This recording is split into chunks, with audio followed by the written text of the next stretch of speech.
অনেক অনেক ধন্যবাদ আপনাকে আপনার প্রশ্নের জন্য। শুরুতেই আজকে একটা কঠিন প্রশ্ন দিয়ে শুরু করছি, যে প্রশ্নটা আমার নিজেরও প্রশ্ন।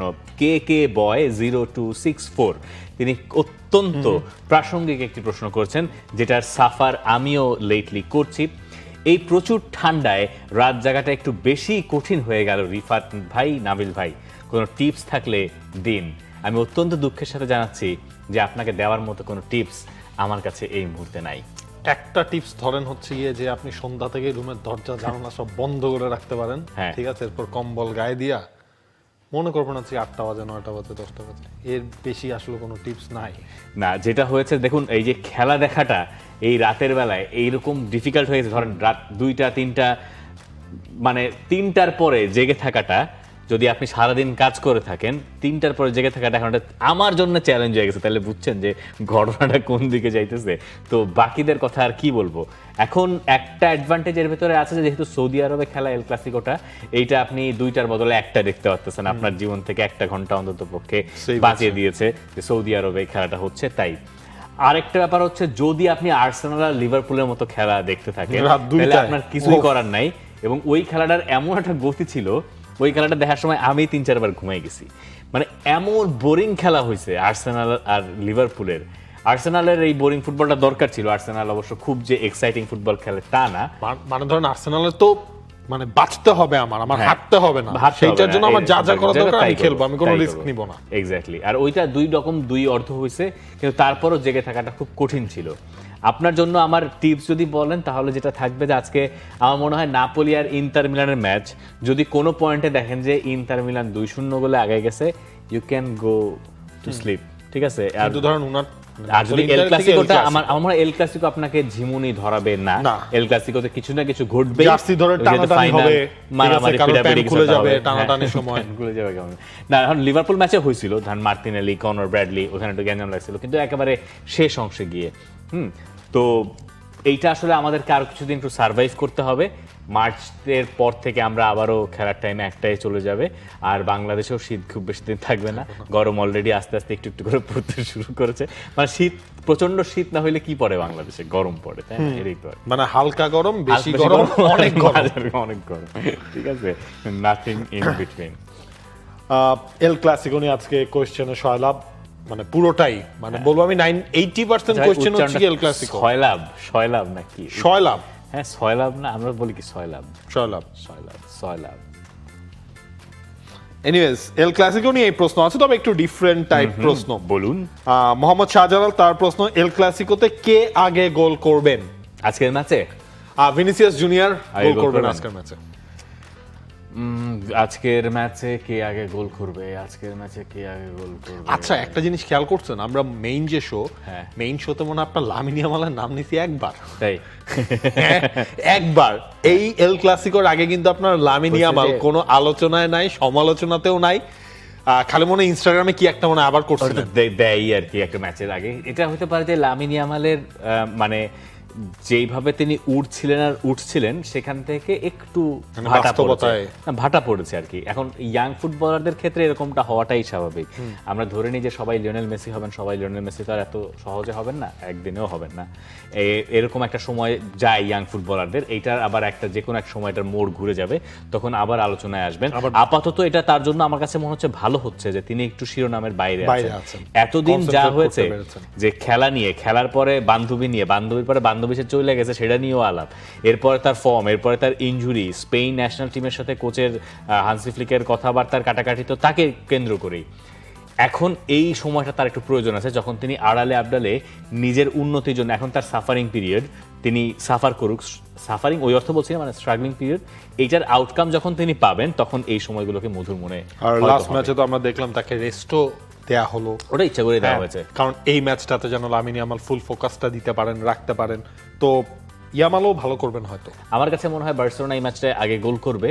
আর রিয়াল মাদ্রিদ রিকভারি টাইম একদিন কম পেয়েছে বার্সেলোনার তুলনায়, এটা একটা মেজর মানে ফ্যাক্টর হয়ে দাঁড়াতে পারে এই ম্যাচটাতে।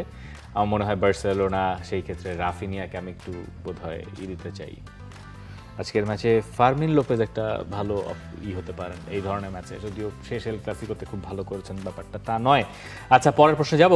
ফ্রি ফায়ার ডার্বি ম্যাচে খেলোয়াড়দের মানসিকতা কিভাবে বদলে যায়?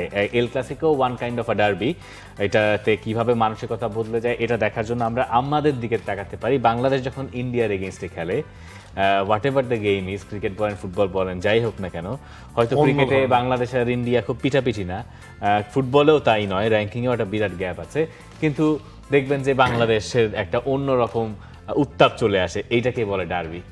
সেটা শুধু আপনার ধরেন ক্রিকেট ফুটবলে, ইনফ্যাক্ট যখন আপনার এইজ লেভেলের ম্যাচও হয় তখন এটা হচ্ছে গিয়ে দেখা যায় এইজ লেভেলের ক্রিকেট, এইজ লেভেলের ফুটবল যেখানেই হোক এই ডার্বির ভাইবটা আলটিমেটলি চলে আসে।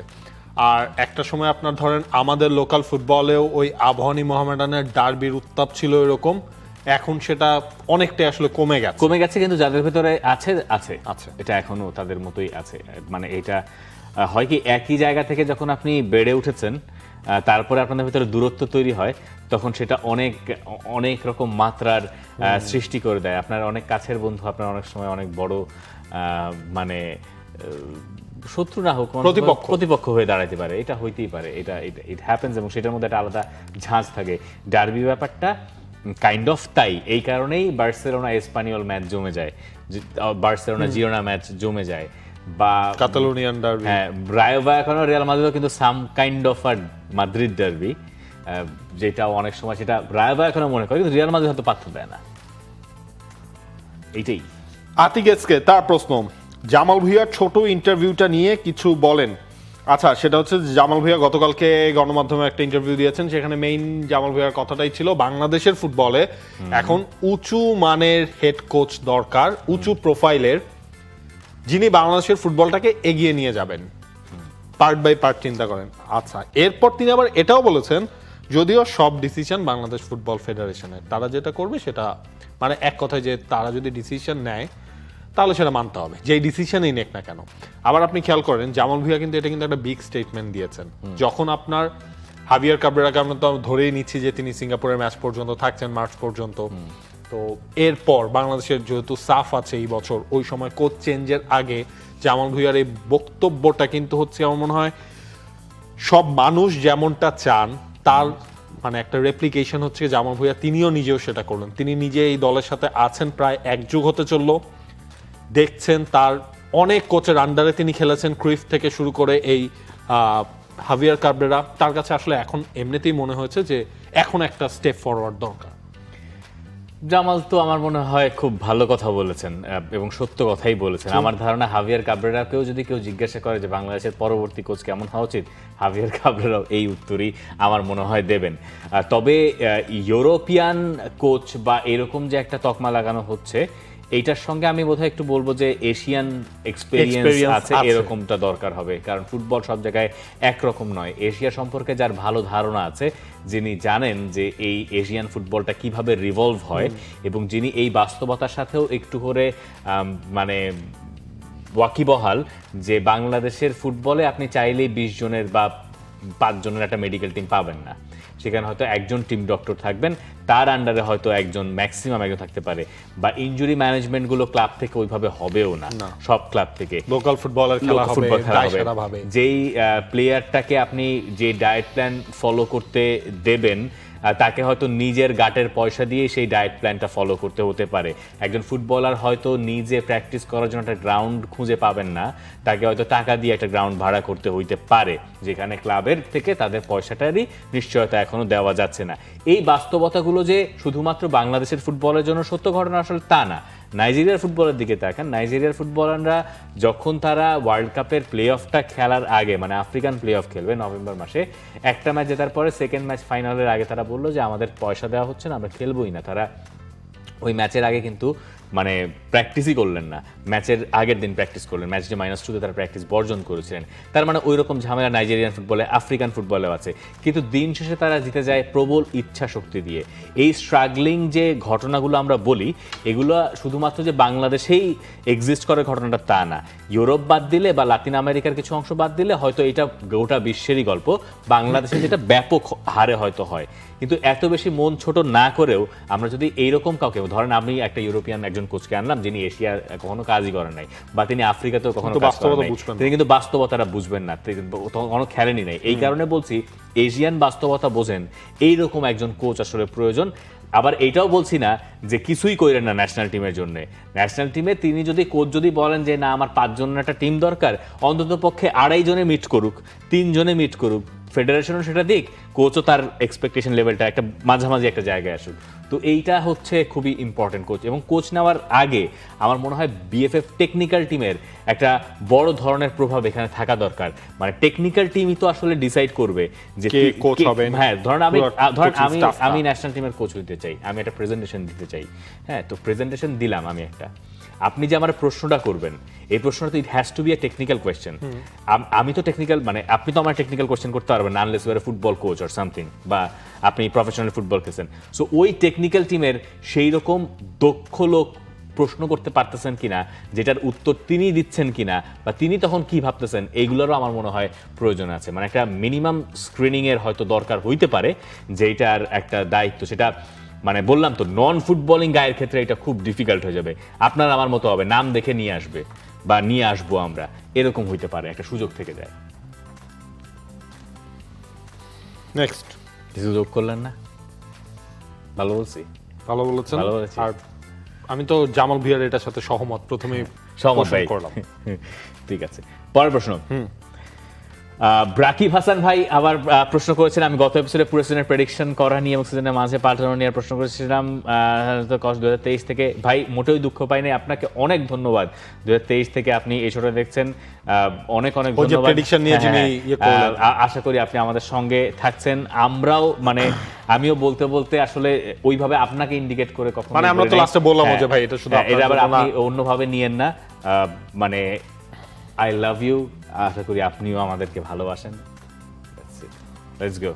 আবু সুফিয়ান তার প্রশ্ন, ভাই এবার সিটিকে নিয়ে কিছু বলেন। আচ্ছা, অনেক সময় অনেকেরই আসলে অভিযোগ থাকে আমরা নাকি ম্যানচেস্টার সিটিকে প্রপার কভারেজ দেই না। হ্যাঁ, আমরা কভারেজ দেখি। কভারেজ মিন্স হচ্ছে কথাবার্তা বলে আলোচনা করে। আর্সেনাল লিভারপুল নিয়েই নাকি হচ্ছে আমাদের বেশিরভাগ সময় চলে যায়, 2023 সালে অনেক সময়। সব ম্যান সিটি নিয়ে কথা আছে। আর আবু সুফিয়ানের এবার কোশ্চেনটা তাই, ভাই এবার তো সিটিকে নিয়ে কিছু বলেন। আচ্ছা ভাই, মানে 10 গোলে জিতছে, 10 গোলে জিতছে, এইটা নিয়ে খুব বেশি কিছু আসলে বলার নাই। একটাই বলার আছে যে এর্লিং হল্যান্ড কেমনে এই 10 জনের ভিতরে একজন হইলেন না। আমি না শুরুতে স্টার্টিং লাইনআপটা দেখেই আমি অবাক হইছি, হল্যান্ড এই ম্যাচে কি করে। আমার এটা গার্ডিওলা ইচ্ছে করে করছে। এরপর আপনার হচ্ছে 10-1 হল্যান্ড নাই, মানে এইটা তো ভাবাই যায় না ভাই। 10টা গোল হইছে এর মধ্যে হল্যান্ড নাই। পেপ গার্ডিওলা ইচ্ছে করে করছে, টানা 3 ম্যাচ ড্র করার পরে মানে একদম ইচ্ছে করে করছে যে খেল বেটা। এবং কোনো ধরনের হচ্ছে যে কোনো বিপদ টিপদে যেন আমি না পড়ি। বিপদে পড়ার কোনো কারণ আসলে ছিল না। যে গোলটা হজম করেছে সেটা বক্সের বাইরে থেকে, ওইটা ছিল ম্যাচের বেস্ট মোমেন্ট, যখন ওই প্লেয়ার একটা শট করলেন, জালে বল জড়ালো, ওইটা ওই ম্যাচের বেস্ট মোমেন্ট। আমার রড্রির গোলটা, মানে রড্রির গোল পাওয়াটা হচ্ছে আমার কাছে ভালো লেগেছে। রড্রির গোল পাওয়াটা ম্যানচেস্টার সিটির জন্য আলটিমেটলি আসলে কাজে দেবে। বিশ্বকাপের আগে আফকন কতটা গুরুত্বপূর্ণ হবে টিমগুলোর জন্য, সোহেল মিয়া এই প্রশ্নটা করেছেন। গুরুত্বপূর্ণ তো আপনার হবেই, কারণ হচ্ছে দেখেন আফকনটা এমন একটা টাইমে হচ্ছে, আপনি খেয়াল করে দেখেন লাতিন আমেরিকার যে দলগুলো রয়েছে বা ইউরোপের যে দলগুলো রয়েছে, তারা কিন্তু এরকম টুর্নামেন্টের কম্পিটিটিভ স্টাইলে ওয়ার্ল্ড কাপের এত আগে কোনো ম্যাচ খেলার তারা সুযোগ পাচ্ছে না, যেহেতু আফকনটাকে আপনার পিছিয়ে আনা হলো। তো এইটার একটা বেনিফিট তো হচ্ছে কি আফকন তো পাবেই। ধরেন আপনার ইজিপ্ট, ধরেন আপনার মরক্কো, আলজেরিয়া, তারা তো হচ্ছে আপনার এখন বুঝতে পারছে যে আমার দলের এই ধরনের খেলে আমার এই কাজগুলো আমার বাকি যে 4 মাস আছে 5 মাস আছে সেখানে আমার করতে হবে। এবং একটা জিনিস খেয়াল করে দেখেন, হয়তো আপনি মার্চ উইন্ডোতে ব্রাজিলের তো ম্যাচ কনফার্ম, আর্জেন্টিনার ম্যাচ কনফার্ম, ফ্রান্স খেলবে, কিন্তু একটা টুর্নামেন্ট, একটা ট্রফির জন্য খেলা আর একটা 90 মিনিট ধরেন ফ্রেন্ডলি ম্যাচের মধ্যে ওইটার কিন্তু ডিফারেন্স আছে। এইখানে হচ্ছে স্লাইট অ্যাডভান্টেজ আফকনের এই টিমগুলো পাবে। হ্যাঁ, কারণ এই মাপের টুর্নামেন্ট আর কোনো দল তো খেলে নাই বা খেলছে না। আপনি ইউরোকোপা খেলেছেন হচ্ছে গিয়ে সময় পার হয়ে গেছে, ভালো একটা রিয়েলিটি চেক। এবং 6 মাস আগে সচরাচর এরকম হয় না যে একটা এরকম টুর্নামেন্ট পাওয়া যায়, যেটা এবার আফকনে পাওয়া গেছে, যেটা মিনিমাম 1 বছর হইতো আর কি, হইল না, মানে যদি ফিফা ক্লাব ওয়ার্ল্ড কাপ না থাকতো। সেই ক্ষেত্রে আফ্রিকার টিমগুলো কিছুটা হয়তো অ্যাডভান্টেজ পেতে পারে, ওয়েদারও আফ্রিকার টিমগুলোকে, অনেক টিমগুলোকে হেল্প করতে পারে। কিন্তু আফ্রিকান সমর্থকেরা আসলে কত হারে ওদিকে যাবেন এটাও আরেকটা জিনিস দেখার বিষয়। আর আফ্রিকার টিমগুলোর ভেতরে মরক্কোকে তো এবার খুব হাইলি রেটই করা হচ্ছে তাদের স্কোয়াডের কারণে বা সব কিছুর কারণে। দেখা যাক আসলে মানে কত দূর কি যায়। আর এবার যেহেতু আফ্রিকা থেকে আমরা টিমও পাচ্ছি বেশি, সো একটা প্রত্যাশা থাকতেই পারে। তবে আলজেরিয়ার কালকের পারফরমেন্স আমি একটু হতাশ। ভাই নাইজেরিয়া না মানে দুমড়ে মুচড়ে ফেলার ইন্টেনশন নিয়েই নামছে। হ্যাঁ, মানে এখানে ধরেন আলজেরিয়া পুরা নিজেদের খেলাটা খেলার আগেই নাইজেরিয়া মনে করেন ওদের ধরে দিছে অনেকটা হচ্ছে এটাই। রহমান আলিফ তার প্রশ্ন, মাহরেজ আফগানা তো লেট হওয়ার কারণ কি হয়েছে, যেটা আমরা বলছিলাম যে ক্লাব ওয়ার্ল্ড কাপ চলছিল এই টাইমটার মধ্যে এই বছর, সে কারণে আফগানের টাইমটাকে সুইচ করা হয়েছে। ক্লাব ফুটবল চলছে আর এদিকে আফগান, যেটা ক্লাব ফুটবলের সম্মান নষ্ট করে, উনি এই প্রশ্নটা করেছেন। ইউরো কোপা তো সুন্দর সময় হয়, ব্রাহিম, সালা, ওমর মারমুশরা ক্লাব ম্যাচ মিস করছে, এই কারণেই তিনি আসলে বলছেন যে ক্লাব ফুটবলের সম্মানটা আসলে নষ্ট করছে আফগান। এটা আসলে এইভাবে না দেখি ক্লাব ফুটবলের সম্মান নষ্ট করে না। আফ্রিকান কাপ অফ নেশনস এর ইতিহাস ঘাটলে আমরা দেখব যে এই টুর্নামেন্টটা বহুকাল ধরেই এরকম সময় হয়েছে। মাঝখানে তারা আবার জুন জুলাই ফেরত এসেছিল এইটা চিন্তা করে যে প্রতিবারই তাদের প্লেয়ার ছাড়া নিয়ে ক্লাবগুলো ঝামেলা করে, এবং আফ্রিকা সবসময় চেয়েছে সিএএফ যে তাদের তারকাদেরকে সর্বোচ্চ যারা আছে তাদেরকে নিয়েই তারা টুর্নামেন্ট আয়োজন। স্বাভাবিক, কারণ আপনার সিএফ এর মানে মোস্ট রেভিনিউ এর 60 আর 70% এই আফগান টুর্নামেন্টটা থেকেই আসে। ন্যাচারালি ধরেন এই যে সাফ যে আয়োজন করতে চায় এটা অবশ্যই হামজার স্কেডিউল দেখে ফেলা হবে। তো সেইটা কেন করতে চাইবে? কারণ হামজা তো রিসোর্স, হামজা তো is not only Bangladeshi superstar, he is not only south Asian star, he is an Asian star, তাই না? তো সেই হিসাব থেকে যে কোনো টুর্নামেন্টে তার ওই প্রায়োরিটিটা তিনি হয়তো পাবেন। একইভাবে আফ্রিকাও চায় যে তারা যেন এই প্লেয়ারটাকে মানে সর্বোচ্চ ভালোভাবে টুর্নামেন্ট আয়োজন করতে পারে, এই জন্য তারা জুন জুলাই গিয়েছিল। কিন্তু আনফর্চুনেটলি ফিফার তাদেরকে এটা পরিবর্তন করতে হয়েছে। আবার ধরেন আগামী বছর যে এশিয়ান কাপ হবে 2027-এ, যেটাতে বাংলাদেশ খেলতে পারলো না, অল্প পারলো না আর কি, সেইটাও হবে এই জানুয়ারি মাসেই, মানে এই জানুয়ারিতে শুরু হয়ে জানুয়ারিতেই শেষ হবে সৌদি আরবে। যেটা এটার আবার দুই রকম কারণও আছে। দেখেন, এশিয়া চাইলেই এই এশিয়ার ফুটবলিং যে ক্যালেন্ডার এইটা একটু আলাদা ছিল, এখন আস্তে আস্তে ইউরোপিয়ানটা ফলো করা তারা গোটাটাই শুরু করেছে সব দেশ। কিন্তু এশিয়ান ফুটবলের ক্যালেন্ডার ওয়াইজ সবসময় এশিয়ান কাপ এইরকম টাইমেই হয়েছে বেশি, মোস্ট অফ দ্য টাইম এই ডিসেম্বর জানুয়ারি। আবার সৌদি আরবের ওয়েদারটাও দেখতে হবে। আপনি যদি মিডল ইস্টে আসলে একটা বৈশ্বিক অথবা মহাদেশীয় টুর্নামেন্ট করতে চান, আপনার সামনে উইন্টার বাদ দেওয়ার কোনো উপায় নেই। আফ্রিকার বেশিরভাগ দেশ তো গরমের দেশ, ওইখানেও কিন্তু এই ব্যাপারটা প্রযোজ্য যে আফ্রিকার দেশগুলো জুন জুলাই খেলার চেয়ে বরং এইদিকে একটু বেশি খেলতে চায়। এবং এই আলোচনাটা ফুটবলে কাতার বিশ্বকাপের পরে আরো বেশি করেই আছে যে তাহলে মহাদেশীয় বা এইরকম বৈশ্বিক যে টুর্নামেন্টগুলো, এখানে যদি আমি প্লেয়ারদের সেরাটা চাই, তাহলে তো আসলে তুলনামূলক ওই 20-22 ডিগ্রি টেম্পারেচারে খেলাটাই বেটার 40-এর চেয়ে। এবং আপনি খেয়াল করেন, ধরেন আপনি এখানে নেশনস কাপের কথা বলছেন, 2022 ওয়ার্ল্ড কাপ কখন হলো, মানে সেটাও তো ক্লাব ফুটবলকে থামানোর পরেই আসলে হয়েছিল। এটাতে ক্লাব ফুটবলের অসম্মান হয় না। এবং আপনার এই শিডিউল কিন্তু হঠাৎ করে আসে না, এই শিডিউল জেনেই সিজনের আগে ধরেন যখন লিভারপুল খারাপ করছিল, যখন সালার সাথে ওই গ্যাঞ্জাম শুরুও হয় নাই, তখনই কিন্তু হচ্ছে গিয়ে লিভারপুলের ফ্যান, কোচিং স্টাফ সবাই হচ্ছে জানে যে আমি সালাকে 8 ম্যাচ হচ্ছে গিয়ে পাবো না। এটা ধরেন সিজন গোড়া থেকে সব প্লেয়ার, তো ওইভাবেই আসলে প্রিপারেশনটা টিমগুলো নিয়ে থাকে যে কি করব আমি। এরাই ধরেন এসি মিলান একটা ম্যাচ খেলতে অস্ট্রেলিয়া যাওয়ার কথা ছিল না, এটা তো সিডনিতে যাইতো। সিডনিতে দেখলাম কত 41 না 42 ডিগ্রিতে চলে এই মুহূর্তে, পুরা মুদ্রার পিঠ। আর মিলানে কি ঠান্ডা। আচ্ছা যাই হোক, পরের প্রশ্ন যাই। পরের প্রশ্ন হচ্ছে ফেক মাজারুল, তার প্রশ্ন মার্গেইহিকে শেষ পর্যন্ত কারা দলে নিতে পারবে বলে মনে করেন? ম্যান সিটি, লিভারপুল নাকি Real Madrid? I don't think Real Madrid যাবে, এটা বাদ। আর লিভারপুলই আমরা অনেকদিন ধরে শুনতেছিলাম, কিন্তু ম্যান সিটির প্লেয়ার অনেকগুলো ইনজুর্ড হয়ে যাওয়ার পরে এখন ম্যান সিটি আসছে। আর 6 মাস আছে কন্ট্রাক্ট, না 6 মাস আছে। আমার মনে হয় আপনার লিভারপুলেই হচ্ছে মার্গেহি যাবে, কারণ এর আগের বার তো আপনার ওই ডিলটা কলাপসও করলো, মনে তো হচ্ছিল তখনই হয়ে যাবে। লাস্ট অলিভার ট্রান্সফারের গ্লাসনার সময় ছাড়ে নাই। হ্যাঁ, তো এখন মনে হচ্ছে আপনার গেলে লিভারপুলে আসলে তিনি যাবেন। ইনফ্যাক্ট আপনার ধরেন ভ্যান ডাইকের সাথে বা কোনাতেরও যেই অবস্থা বেগতিকেই বলতে হয়, নতুন করে তারাও অন্য কোনো ক্লাবে যান কিনা মানে সেই কোনাতেরও জায়গাটা তো ফাঁকা হয় কন্ট্রাক্ট কিনা, নিয়ে একটা হ্যাঁ ধোঁয়াশা আছে। আমার কাছে মনে হয় লিভারপুল বা ম্যান সিটি দুইটার একটাই হবে।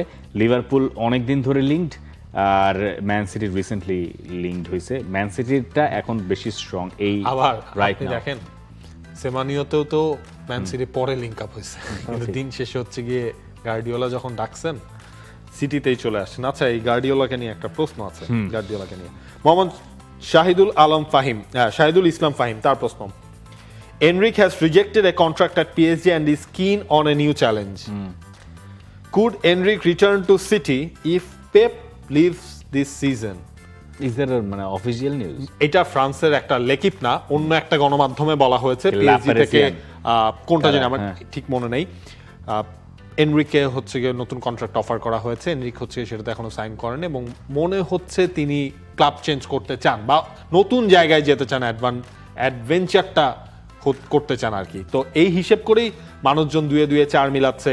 ধরেন পিএসজিকে তিনি চ্যাম্পিয়ন্স লিগ জেতালেন লাস্ট সিজনে, যেইটাতে পিএসজির অভাব ছিল সেটা তিনি মোচন করেছেন। অনেক সময় হয় না, যেমন আপনার ইউর্গেন ক্লপ কি করলেন, ইউর্গেন ক্লপও তো একটা সময় এসে হচ্ছে চেঞ্জ করলেন, অফ করে দিলেন লিভারপুল। সেই সময় তো তিনিও এমন না যে তিনি স্যাক হয়ে যেতেন, উনি কোচিংই বাদ দিয়ে হ্যাঁ বাদ দিয়ে দিয়েছেন।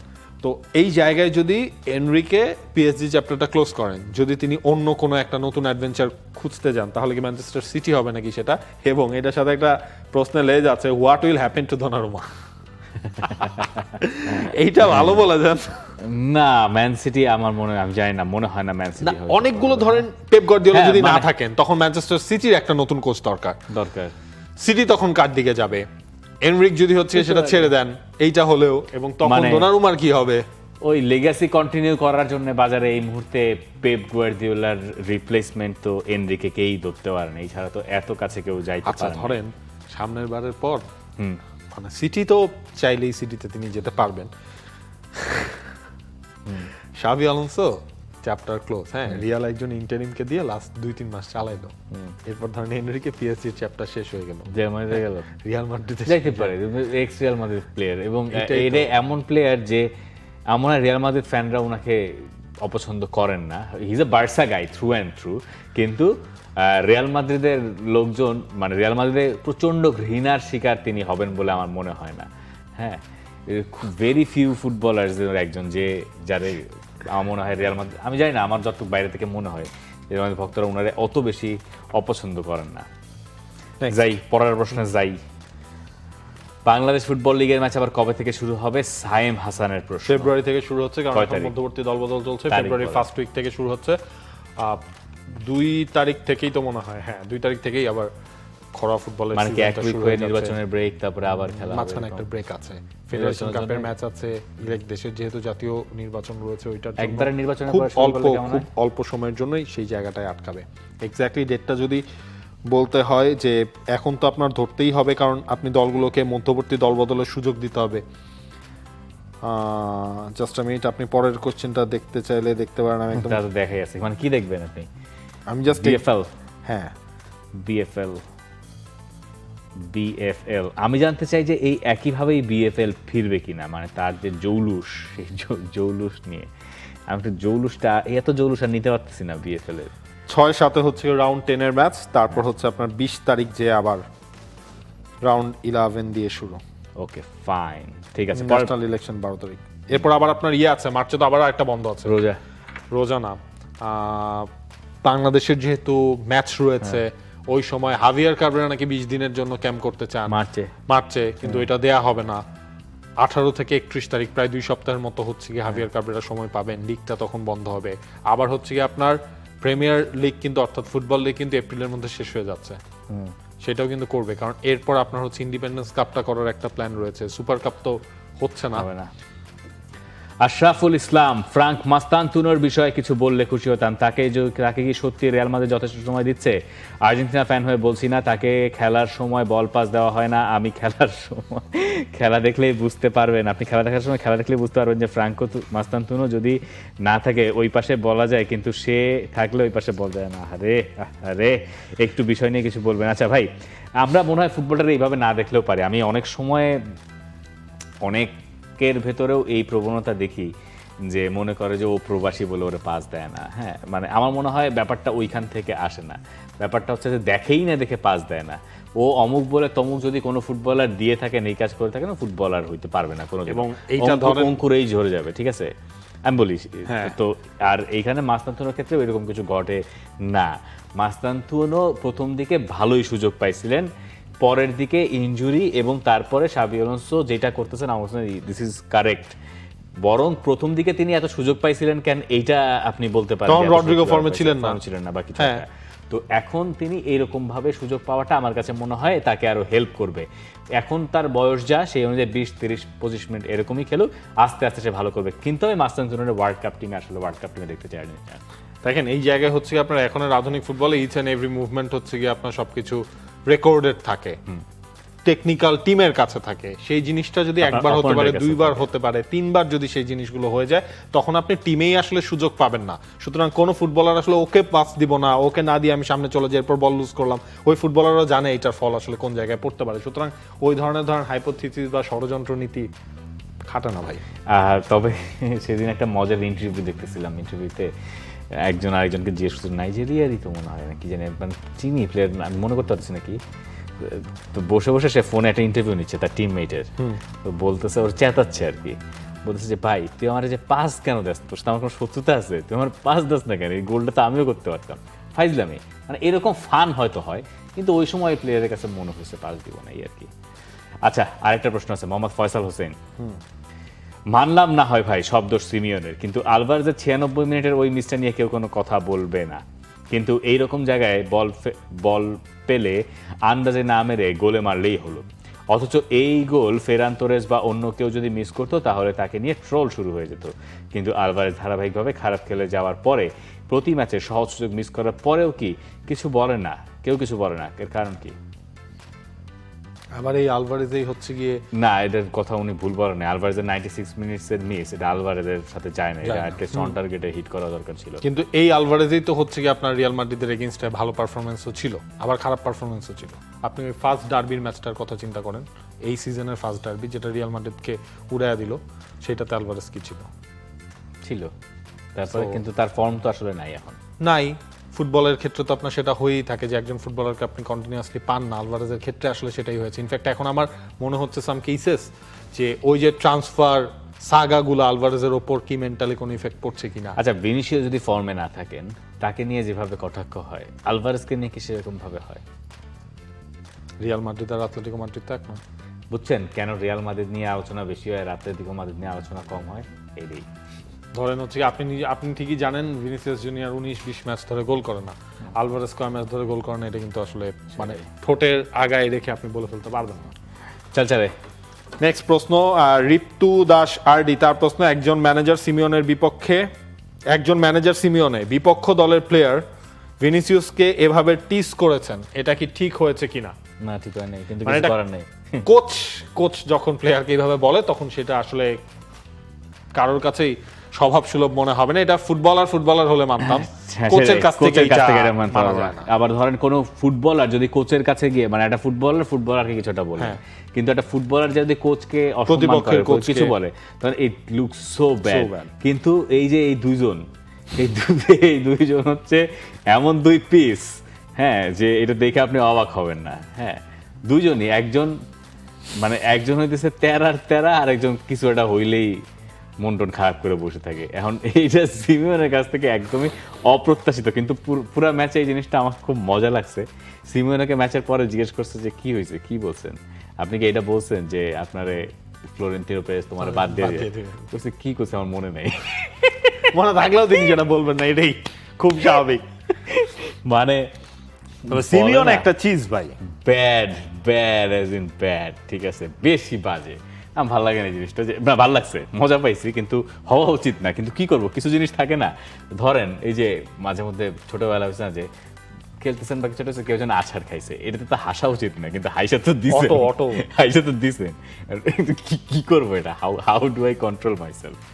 খারাপও লাগছে যে বাটা আছাড় খাইছে, কিন্তু হাসিও। আগে হাইসা পরে ধরেন হচ্ছে কাছে গেছি আমরা, যেটা হয়ে থাকে, এটাই বাস্তবতা। প্রশ্ন আছে আপনার? না, স্যার, শেষ প্রশ্ন আমার, শাহিনুল ইসলাম সাইম, তার প্রশ্ন, রেক্সামের কাছে নটিংহ্যামের হার নাকি ম্যাকলসফিল্ডের কাছে ক্রিস্টাল প্যালেসের হার, কোনটায় বেশি অবাক হয়েছেন? ম্যাকলসফিল্ডেরটাতে বেশি অবাক হয়েছি, কারণ এই দল জীবনে নামও আসলে শুনি নাই। তাদের কাছে যখন ক্রিস্টাল প্যালেসের যায় তখন সেটা তো আসলে এইটাকেই বলে FA cup magic, FA cup magic. ধন্যবাদ। ধন্যবাদ। For more updates, subscribe to our YouTube channel and click on the bell icon. Follow us on Facebook and Instagram. Download T-Sports app to enjoy exciting games and highlights. Visit tsports.com.